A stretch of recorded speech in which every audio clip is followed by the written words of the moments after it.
जो है सरकार ने बहुत सारी स्कीमें रखी होती हैं जिससे जनता को एनकरेज किया जाता है कि अपना पैसा सेविंग में रखो तो आपको इतना रिटर्न मिलेगा। बहुत सारी स्कीम है। वैसे प्रोविडेंट फंड है, हम जानते हैं आप सरकारी ऑर्गेनाइजेशन में तो आपको प्रोविडेंट फंड में कंट्रीब्यूशन देनी होती है ना। फिर उसमें से आप पैसा निकाल भी सकते हो एक साथ बड़े अमाउंट में, जीपी बोलते हैं उसको कॉमन लैंग्वेज में, है ना। जो भी सरकारी मुलाजिम है जिनके रिश्तेदार या पेरेंट्स, उनको पता होगा।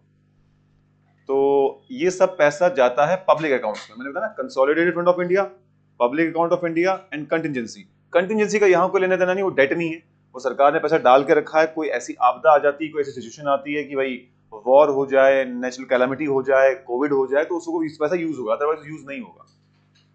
मेनली ये दो होते हैं, consolidated fund of India, public accounts of India, दो फंड, इनका काम होता है मोनली।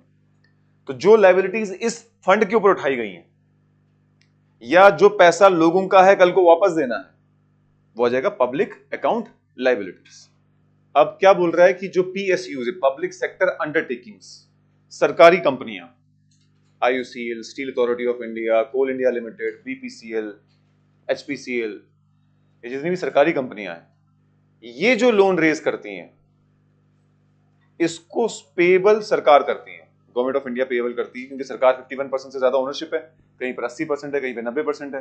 तो उनने जो लोन रेज किया है वो सरकार रिपेबल करती है। तो जो ये लोन रेज करते हैं ये भी एक हिसाब से सरकार के ऊपर ही लोन आता है, क्योंकि ये पे back government of India budget के थ्रू करती है। ये है आईओसीएल, ये है बीपीसीएल, ये है एचपीसीएल, इनने 10,000 करोड़ रेज किए, उन्हें 5,000 करोड़, उन्हें 3,000 करोड़ रीपे गवर्नमेंट करेगी।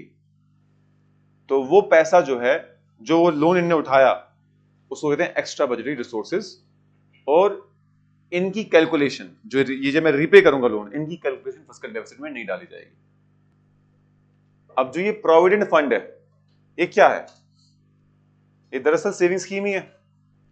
अच्छा, आपने सुकन्या समृद्धि योजना के बारे में सुना है? जब एक गर्ल चाइल्ड पैदा हो, उसका एक अकाउंट खुलवाओ, उसमें पैसे डालते जाओ, जितना आप कंट्रीब्यूट करोगे हर महीने में उतना ही गवर्नमेंट कंट्रीब्यूट करेगी। 200 रुपए आप डाल रहे हो हर महीने, तो 200 भी सरकार डालेगी। तो पूरे 18 साल, जब तक वो 18 साल तक होगी बच्ची, तब तक गवर्नमेंट भी कंट्रीब्यूट करती रहेगी, आप भी कंट्रीब्यूट करते रहोगे। फिर जब वो 18 साल की होगी तो पैसा रिलीज हो जाएगा उसके नाम पे, चाहे उसकी एजुकेशन कर ले, शादी कर ले, जो करना है। अच्छा, आपको मैं एक बात बता दूं, जो लाइबिलिटीज हैं 2021-22 कोविड की होने की वजह से जितनी लाइबिलिटी सरकार के सर पे थी, वो तकरीबन 89% ऑफ जीडीपी था।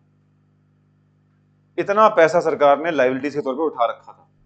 इससे पहले 60s में आता था, लेकिन क्योंकि कोविड में बहुत नुकसान हुआ, सरकार का टैक्स भी वसूल नहीं कर पाई, बाकी भी कुछ नहीं हो पाया, बिजनेसेस का भी लॉस हुआ, तो सरकार को बहुत पैसा उठाना पड़ा। यानी आपको लोन उठाना भी है उसी लेवल तक जिस लेवल तक रीपे करने की कैपेबिलिटी है।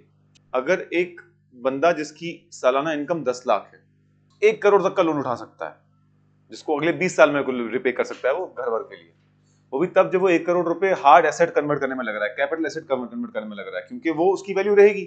1 करोड़ में से 60-70 लाख की अगर आपकी जमीन आ रही है तो वो तो है उधर ही, उसकी एप्रिसिएशन भी होगी वक्त के साथ। तो खुदा ना खास्ता कल को कोई ऐसी सिचुएशन होती है तो आप बेच के रिपे कर सकते हो।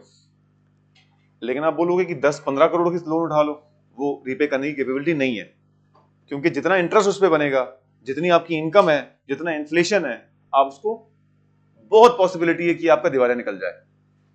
इसी तरीके से सरकार को इंटरनेशनल लेवल पे लोन मिल जाते हैं, गवर्नमेंट है, पता है कि यार पब्लिक रिपे कर देगी टैक्स पे कर करके, लेकिन it should be under manageable levels, ताकि विद टाइम रिपे भी हो सके और इंटर जनरेशनल इक्विटी हो सके। ऐसा नहीं कि हम लोन उठा के मस्त यहां पर ऐश कर रहे हैं और आने वाली जनरेशन जो है हमारे सर पे, भाई बेचारे उनके सर पे जा रही बात है ना।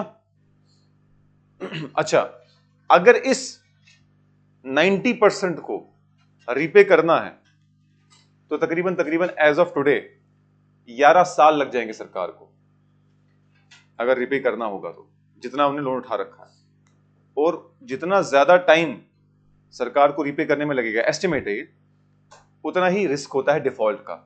और अगर आपने डिफॉल्ट किया फिर आपकी अर्थव्यवस्था बिगड़ेगी, फिर आपको आईएमएफ के पास जाना पड़ेगा और लोन लेने। तो इससे अच्छा है कि आपका मैनेजमेंट ऐसा हो कि वो सिचुएशन ना आए।